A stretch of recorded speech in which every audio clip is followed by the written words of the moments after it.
თუ შენ საკურთხეველთან დგახარ და ღმერთს უნდა შესწირო შენი შესაწირი. ამ დროს მოვიდა ვიღაც და გეუბნება, რომ შენი ძმა გულნატკენი არისო შენზე.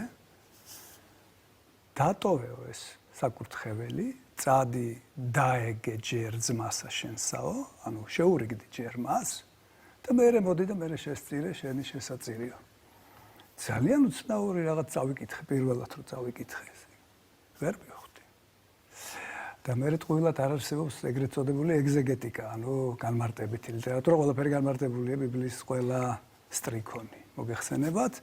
და მე-4 საუკუნის მოღვაწე ასეთი თეოფილაქტი ბულგარელი იმას უწერია, რომ ყველაზე დიდი შესაწირი ღვთის წინაშე ეს არის, როდესაც შენ შეგიძლია ადამიანი გიყვარდეს.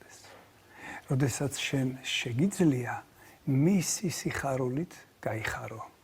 როდესაც შენ შეგიძლია მისი ნაღველი გაითავისო და გაიზიარო.